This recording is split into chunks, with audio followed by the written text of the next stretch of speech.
Hello and welcome back to the channel. Thank you for joining me in another of my wonderful interviews. We're going to look at man-made climate change. Oh my, the amount of conversations that people have been having about this and arguing and throwing their fists into the air and is it true, is it not true, the science is fixed, all this sort of cobblers.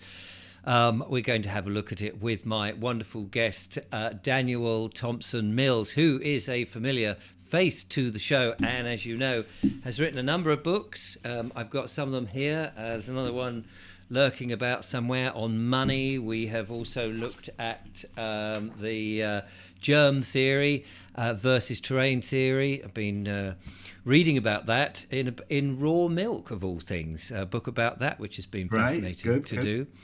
But let's bring Daniel on. He's lurking in the background there. Hello, Daniel. How are you? Hey, great to be with you again once again, Richard.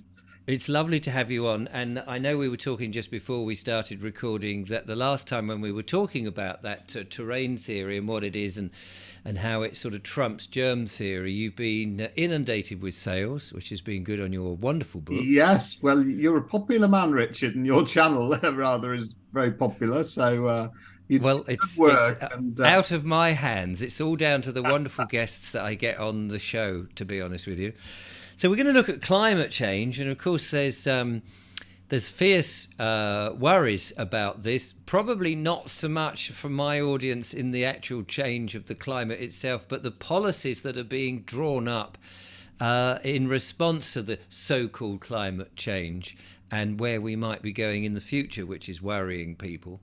But of course, we need to work out what that case is for it and whether we go along with it or don't go along with it. And that's effectively what your book here is all about.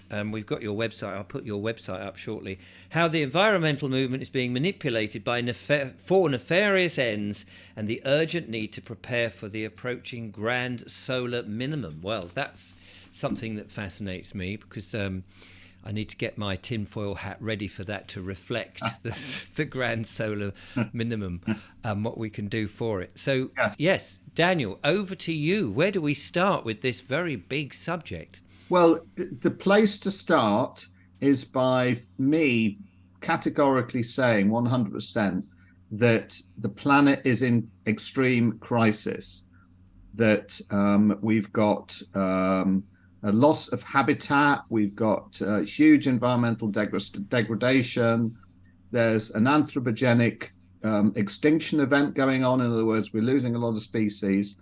And why is that all coming about? Well, it's because of the materialist mindset and the consumerist society that we're living in, where we're abusing the Mother Earth, and she is, of course, the source of all life. Which includes us. Yes. So I really need to stress that what we're not challenging here in any way is that there is certainly a huge environmental crisis. Okay, now the big question is it anything to do with carbon dioxide? And that's what we need to pick apart. Because that's what it's being pinned on. That's what it's being pinned on. Now, when we're talking about net zero, I think most people who use that phrase have zero idea what they're talking about. Right, yes. And that's probably the intention in a way, isn't it? Because it's kind of so abstract. Yes. Everything is being pinned on carbon dioxide, and all of our focus and attention is being focused on climate change. Now, the first thing to realize is climate change is nothing new. The climate is always changing.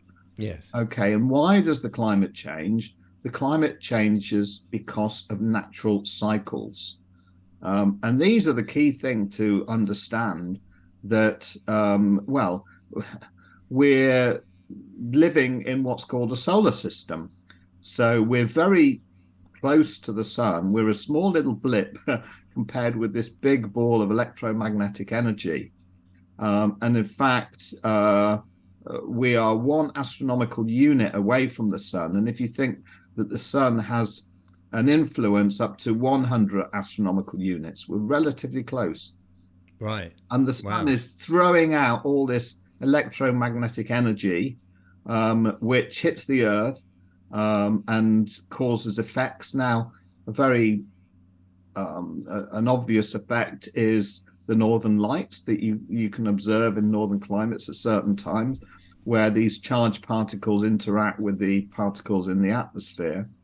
But essentially, the sun's having an effect all the time, and that has an effect through an interaction with the jet stream, which is this very high wind in the northern hemisphere, and that then affects weather and climate. And we can look back through studying the ice records, the ice core records from Greenland and places like that, and we can see that there's been times in human history, and I'm not talking about millions and millions of years, I'm talking about the last 2,000 to 3,000 years in particular. There's been times when there's been much warmer periods than now, and probably the most well-known one is the medieval warm period in the 1200s, 1300s, when there was vineyards in the north of England. People were thriving, life was abundant, and then there's been cooler periods. Probably the most well-known of them is the oh gosh, I forgot the name of it now. But when the Little Ice Age and things like that. Hundreds, when the Thames was freezing over. Oh yeah, the Little Ice Age, is that what they call it? Little Ice Age, and people were having ice fairs on the Thames the whole time. And then we had the most recent one of those, which is called a grand solar minimum, was in the early 1800s. At the time that Byron was gallivanting off in Europe, and it was the time of no summers because there was lots of cloud cover, it was much cooler, and lots of rain at that time. So the sun is there creating climate change. Now, the key thing is carbon dioxide a factor in changing what is and having an effect on this underlying pattern and these underlying cycles? Well, here it gets complicated. And why is it complicated? It's complicated because the science is being manipulated for nefarious reasons, as the front cover of my book says. And really what I feel is that carbon dioxide is being used it's being used for many reasons, but probably the principal reason is to control the opposition. So all of that energy that's going into concern about the environment can be channeled into the whole carbon dioxide story, distracting us from the real issues, of which there are plenty, and so on. But that's not to say that carbon dioxide doesn't necessarily have an effect. And my research has really left me in a place of I'm not sure whether carbon dioxide is a greenhouse gas or not. So some of the scientists that I've come across in my research say that, well, yes, carbon dioxide is a greenhouse gas, but a very weak one. And there's ones that are much more important than that, which is particularly water vapor. Right. Now, another person who I've studied is Piers Corbyn, who you may know of. He's yes. He's a well-known weather forecaster and has been doing that for decades, really, very successfully, and is very knowledgeable about this topic. Anyway, he says that actually carbon dioxide isn't a greenhouse gas because in order for it to be a greenhouse gas, it would have to be in contravention of the laws of thermodynamics. Now, to be honest, I don't quite fully understand what he's saying, and I'd love to have an in-depth conversation with him about it, but that's on the table as well. And then I've also been studying particularly the work of Peter Taylor, who is a scientist and ecologist. He's been a pioneer of the rewilding movement, and he particularly focuses on it's actually a peer-reviewed study, which shows that yes, carbon dioxide is having an effect as a greenhouse gas, but rather than it being a linear progression where the more carbon dioxide there is in the atmosphere, the greater the heating, and it just goes on and on and on ad infinitum. You can imagine would be just a flat, a diagonal straight line going up like that. Right. He says that what actually happens is that line flattens off. In other words, the power to heat in the atmosphere tails off the more carbon dioxide you get. Oh, see. Which results in essentially more carbon dioxide not having any more heating effect. And, right. So this is it doesn't make any difference once you get to a certain point. Once you get to a certain level, and that level is roughly around 400 parts per million. Where we are now. Right. So, I've got all these sort of possibilities on the table, really. But what I can say for sure, and this is really clear to me, is that carbon dioxide, if it is a greenhouse gas, it's highly insignificant compared with the action of the sun and the other cosmic forces. In other words, the natural cycles far outweigh in their effect any effect from what we're doing here on the ground. Mm-hmm. And I'm not saying that, the oil industry is a good thing. We need not to worry about it, or we don't need to keep pumping, lots of pollution in the air. But what we can say very clearly is that carbon dioxide is not a pollutant, and is in fact integral to life. We need carbon dioxide. We need carbon because life is based on carbon and water, including ourselves. Yes. And in fact, the more carbon dioxide, the better, because plants grow more quickly and more readily in arid areas. And so life thrives in more CO2. And we're actually living in a CO2 famine right now. If we look back over the last 540 million years, we're at a very low level of carbon dioxide. And actually, 20, 30, 40 times as much carbon dioxide in the atmosphere would be beneficial. So, yeah, that's sort of giving a very broad overview to the topic. I'll sort of hand it over to you now and see if you've got any comments on that.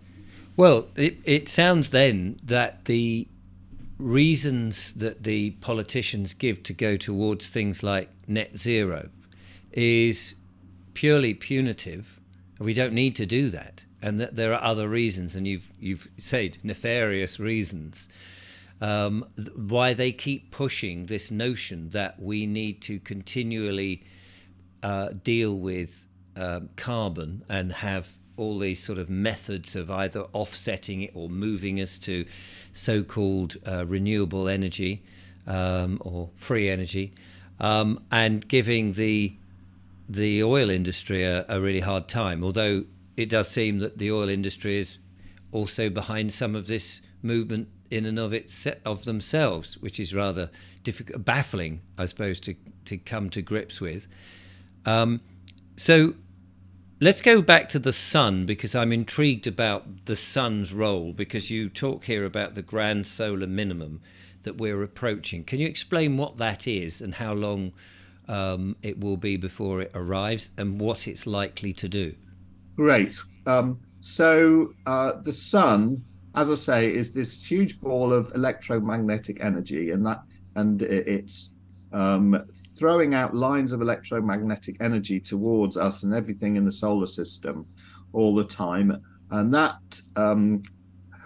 it's really badly named the solar wind, and would be better described as the Birkeland current, because it was discovered by Christian Birkeland, who was a proper empirical scientist, and his work wasn't recognized in his lifetime.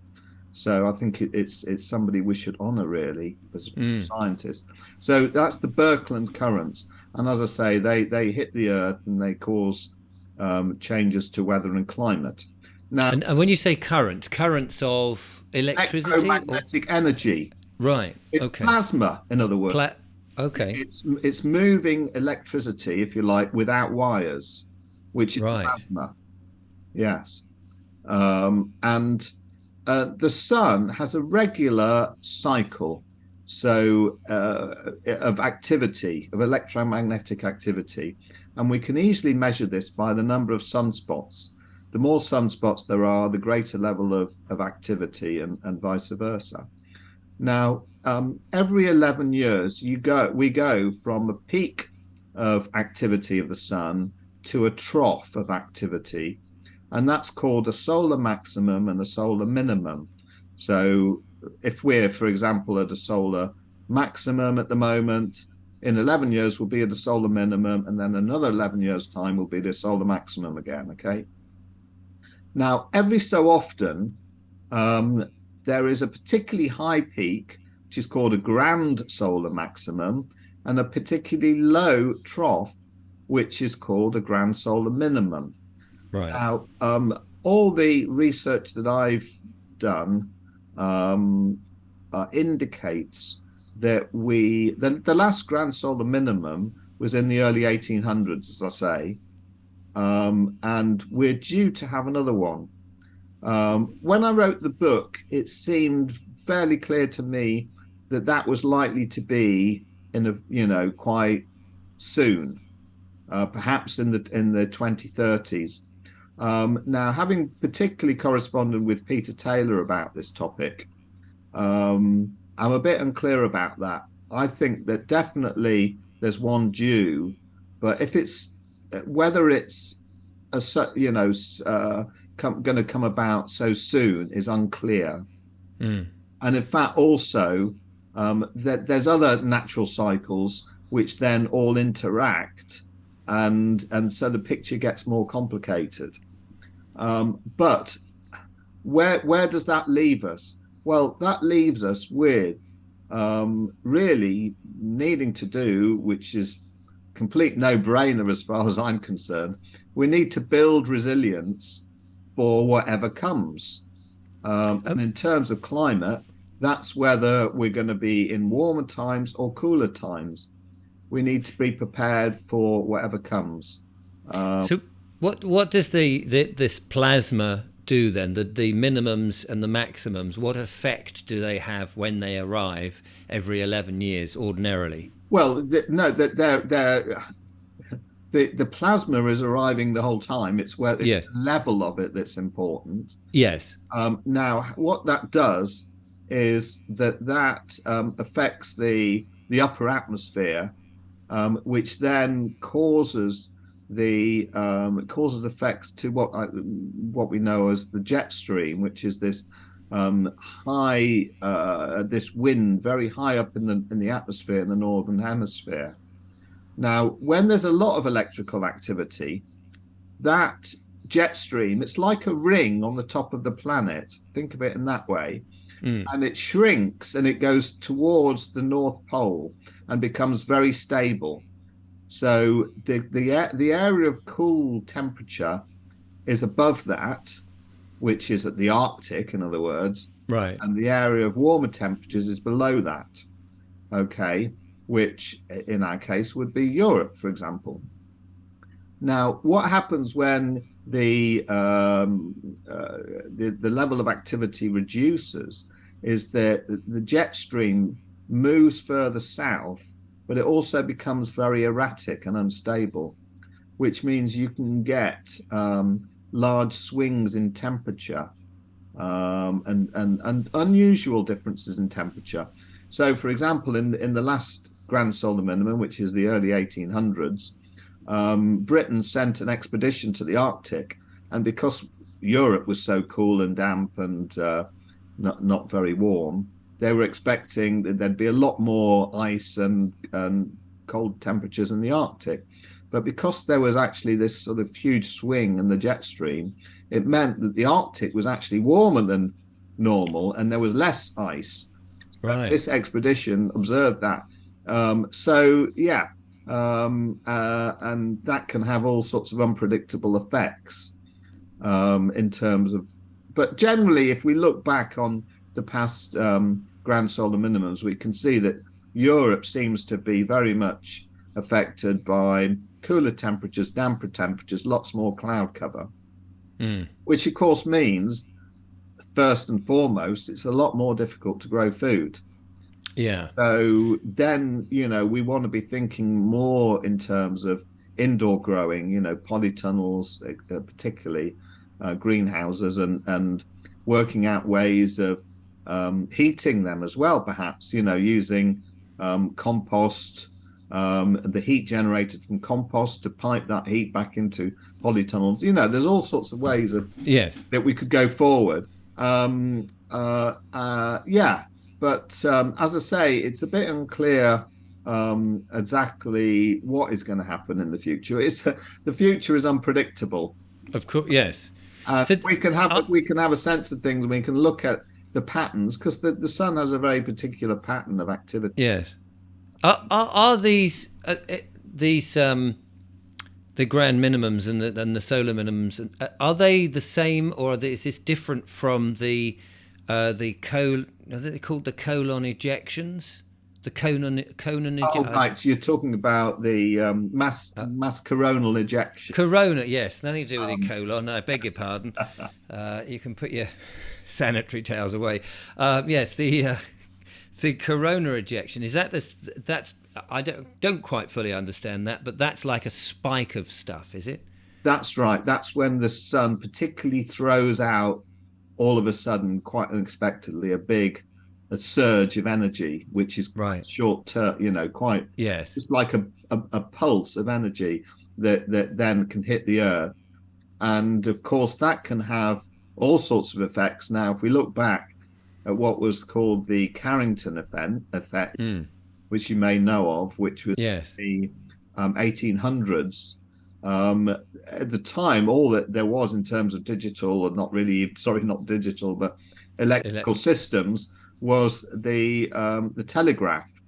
And that big surge of energy completely took out the whole telegraph system.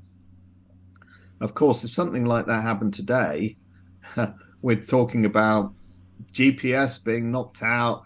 We're talking about, all of, our electrical grid being knocked out.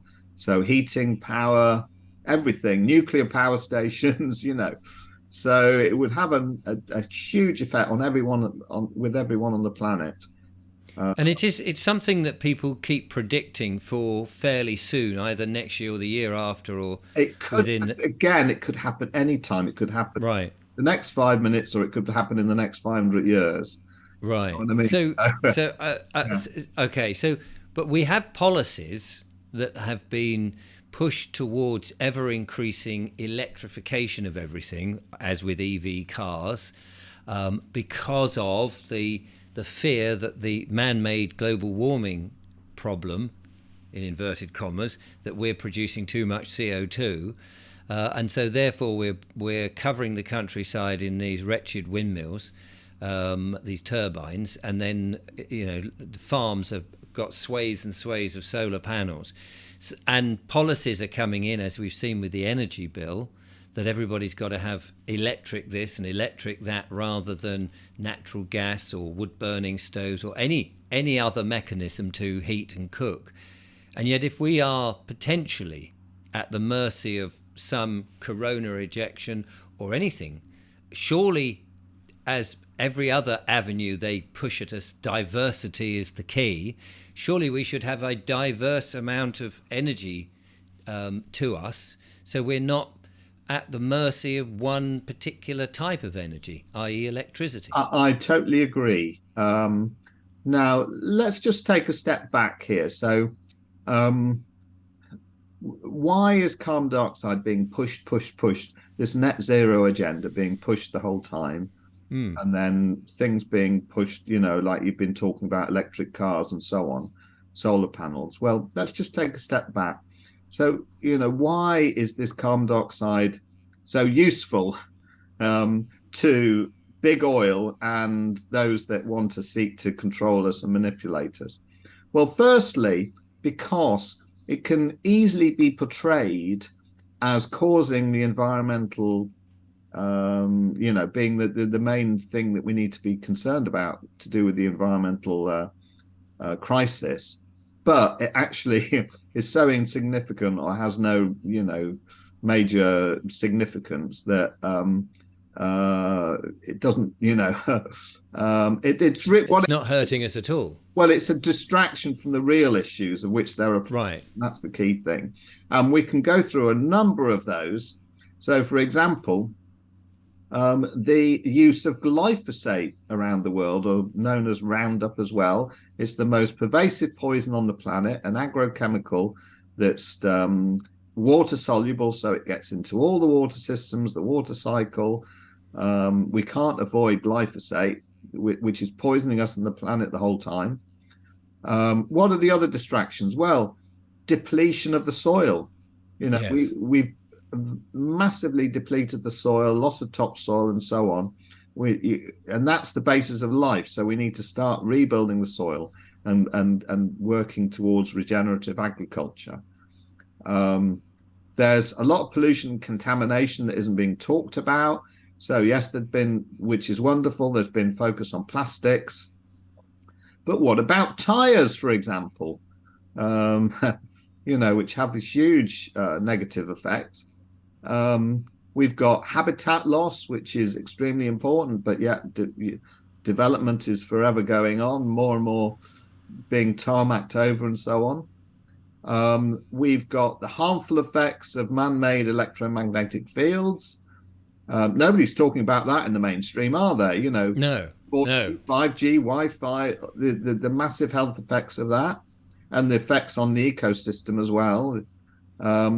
And then beyond all that, of course, we've got the debt-based money system, siphoning off a large proportion of the wealth of the world to a few, and these coming central bank digital currencies, which again, nobody's talking about in the mainstream.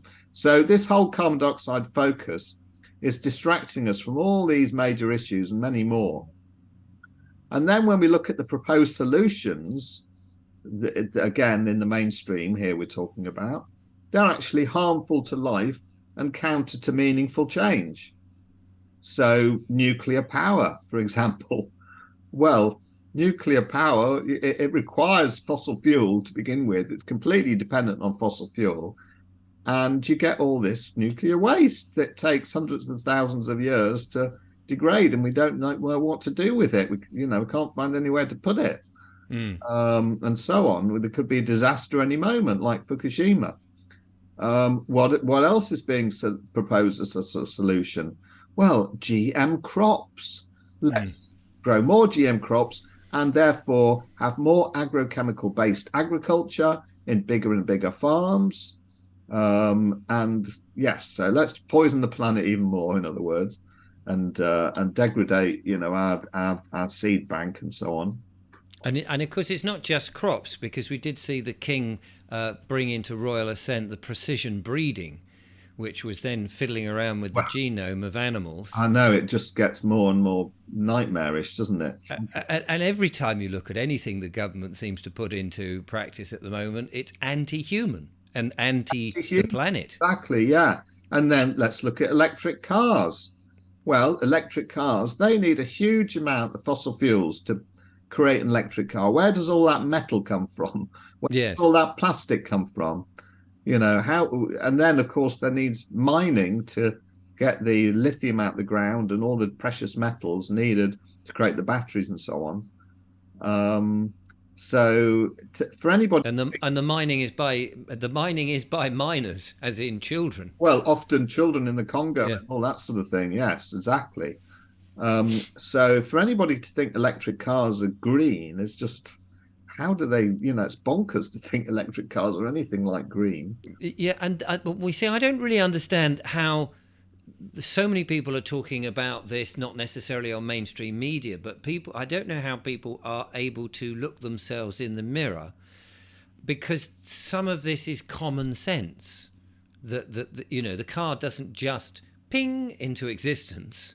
that it has to be produced, the plastics and all of these things and the batteries, and the conversations are going on Telegram groups, on Facebook groups, in WhatsApp groups, and of course on alternative media. How do people think and square it with themselves that what the mainstream media is telling them is truthful, and that there are no areas of greyness or jet blackness really that they need to worry themselves with? I mean, it all of these things. I'm surprised people are not awake, but we seem to be in a... Richard, there is an elephant in the room. A massive yes, elephant in the room. Okay, it's a pink elephant.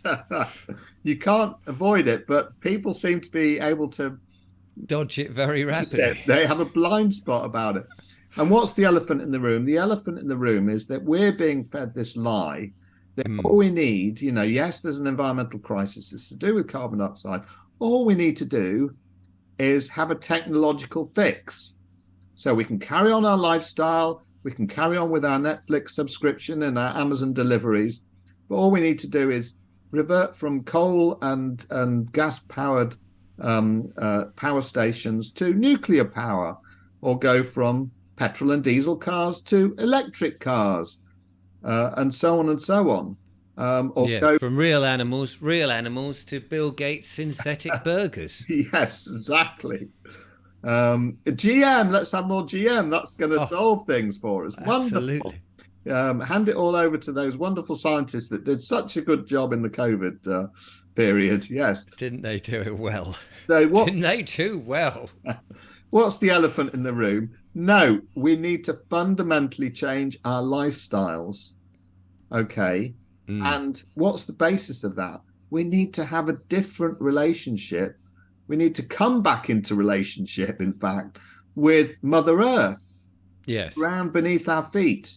Okay, because most people are disconnected from the great mother, and are abusing her. And we're all suffering the effects of that. And we can't just blindly going on with this consumerist, materialist lifestyle. So we need to fundamentally change things, and we need to get a grip with that.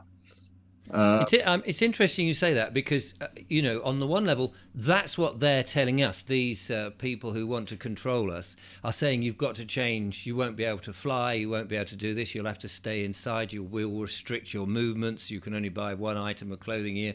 All these sort of things. You'll have to have these burgers. So they're saying to us, you've got to change your lifestyle. But it's a change that is not actually what anybody really wants.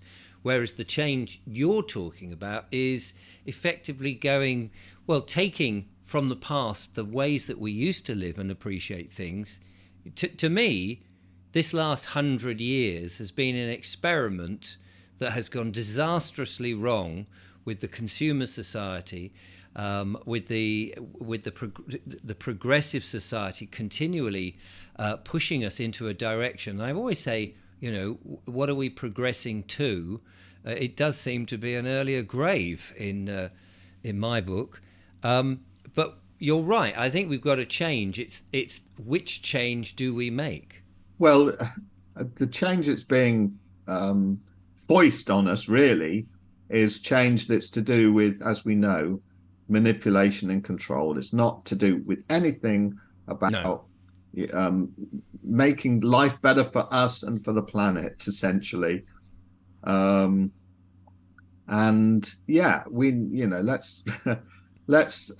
come back to our grassroots communities. That's really where this is what I'm encouraging very much.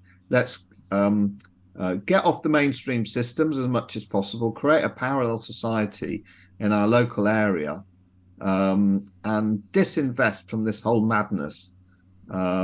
So as much as possible, be growing our own food locally, or trading with farmers and people, within our sort of locality, creating our own energy systems. Hopefully we'll get to grips with this whole thing of free energy as well, which is very exciting. Well, once you can do that, you put that, and if people are able to do it without having to be connected to something like a big network, Yes. then you've released people from, and this is what I think you're driving at, is releasing people from the tentacles of power so that we Yes. are much more empowered ourselves and within our own groups and individually. Yeah, and this has multiple beneficial effects. Firstly, it's about building community, building relationships, and that gives us a sense of fulfillment, a sense of belonging, a sense of generosity and helping out other people, and gratitude for receiving what we receive. And life is all based on those relationships, isn't it? Yeah. And I was going to say, what's not to like in all of that? well, what's not to like? And it's also about our relationship with the earth. It's getting our hands in the soil. It's getting reconnected to the earth, and and there's many different ways of thinking about that. So, firstly, we have community, and then we build resilience, which is what I was talking about before. That's the key to all of this: to build resilience for whatever comes. And one of those things that seems to be coming is a central bank digital currency.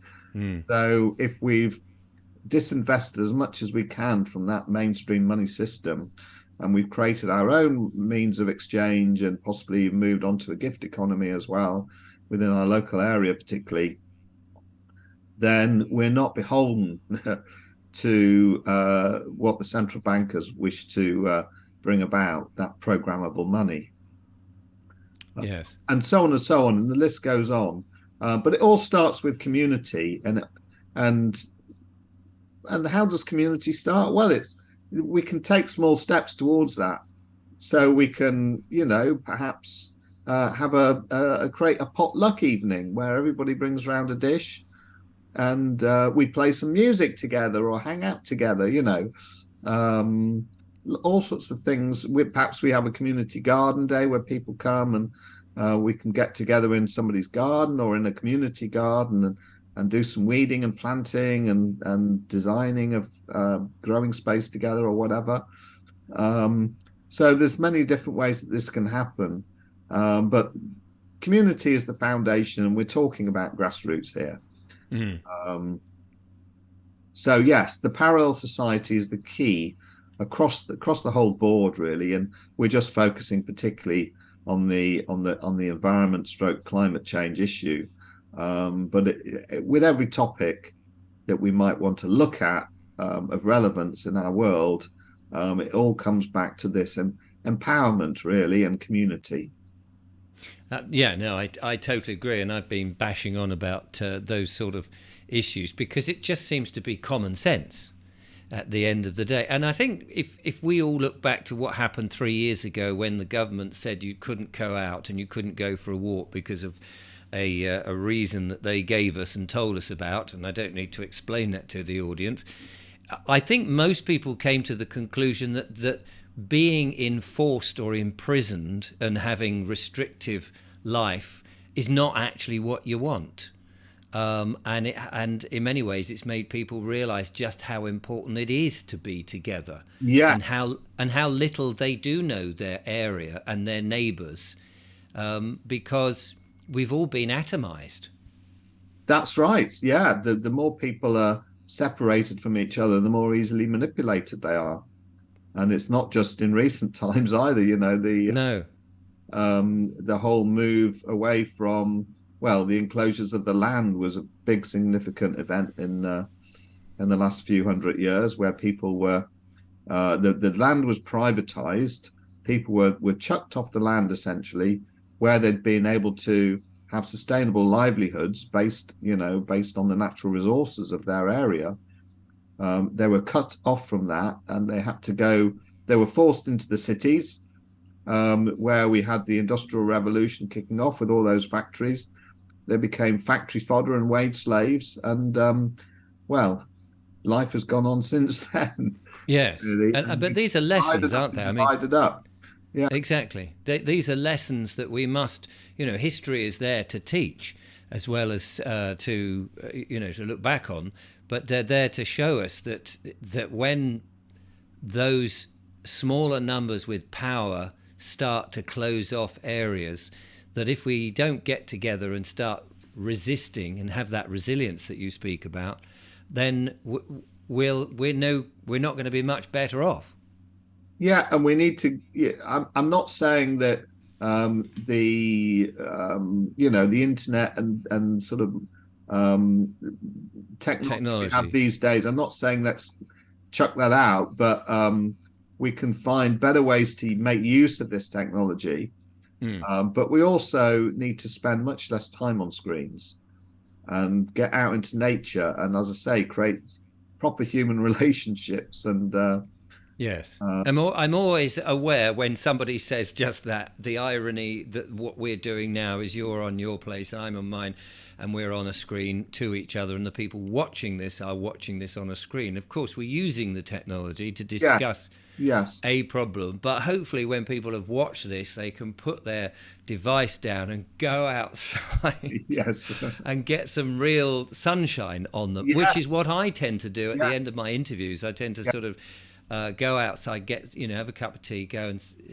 I don't have much of a garden where I am at the moment, but I'm hoping to in a new place. But to get that sunshine on me and use my eyes or my eye, because I've got one artificial one, on real things with real sunlight getting on me, and it's so important to not just stay under artificial light all the time. Well, my go-to place from my flat here, because I don't have a garden, is to go to my allotment. And I was there this Right. morning harvesting Brussels sprouts and kale and leeks. And yeah, just enjoying being out there really in the bits of Yes. sunshine and getting. And also then knowing, from your allotment that you're going to have a hearty meal with something that you've grown yourself, so there's a certain amount of pride and satisfaction, but it's also healthy. Yes. And it's away from all the chemicals. And the allotments where I live are also a place of community, right? Where people interact, they have conversations, they help each other out, and it's just a lovely vibe there. Mm.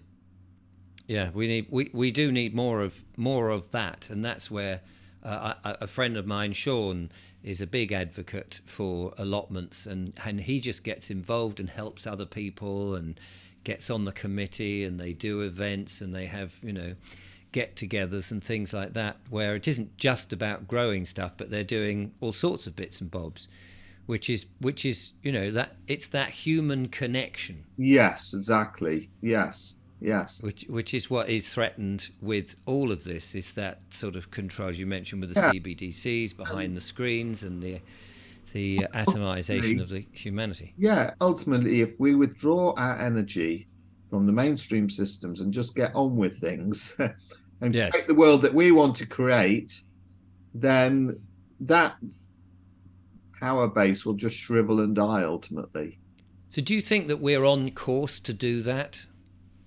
Well, I'm certainly, all I can say for myself is that I'm on course to do that with the people that I know, and I'm encouraging others to be on that course. And I'm an optimist. There's no point being anything other than an optimist, but we've got a lot of work to do, and we've got a lot of responsibility for all the mess that's been created. Yes. So that's both, physical mess on the ground, the pollution and degradation, as I talk about, but there's also a lot of pollution of the psyche, really, which is our own personal trauma, our ancestral trauma, and our collective trauma as human beings, and that's important to address as well, very much.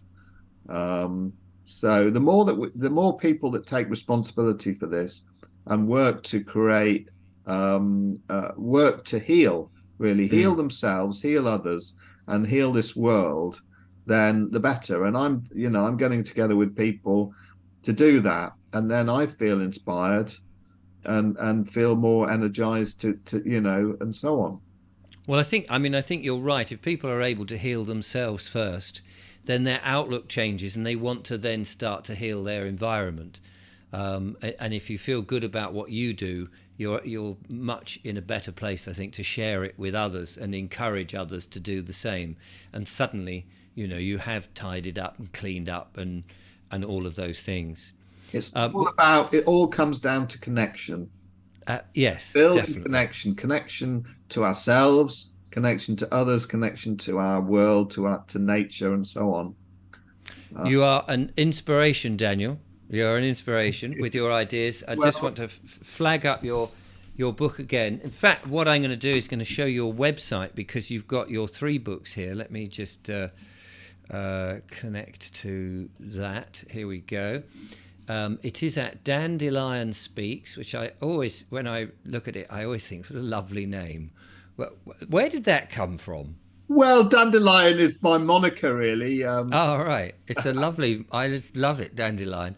Um, and of course, on here we've got the first book that I interviewed you several months ago. Of course, The Truth on How Money is Created in the Financial System with Justin Walker. And then the one we did fairly recently with you, and I'll leave a link to it in the description, The Bioterrain Medicine and the Nature of Illness, which is a great surprise to a lot of people, I think, when they realize what you're saying in that.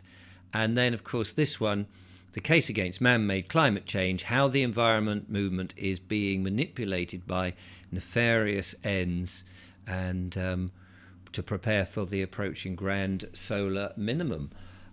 And I'll leave a link to your website, of course, so people can go and have a gander at all the other bits and pieces. And you do talks as well? I do talks, yes. I'm happy to come to your area, and if we could arrange that, if you want. Fantastic, yeah. On any of those topics. Yeah, and yeah, I'd love to just get out there and meet people. Meet people and answer all the millions of questions that come in, because people, I think, once people's eyes start to open to just a different way of thinking, suddenly, I mean, it's lovely to see, and I get this when I'm doing my talks now, is people have got questions. Then suddenly they didn't think they had the questions in them, but suddenly once their eyes begin to open, oh, is it possible to do this? Can I do the other? And all, and it's great to see. It's really great to see.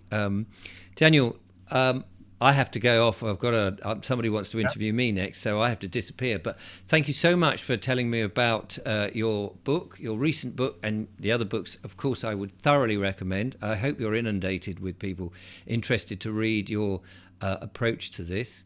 And I hope that we can meet up at another event somewhere, and have a good old cup of tea and a chinwag together. Looking forward to it, Richard.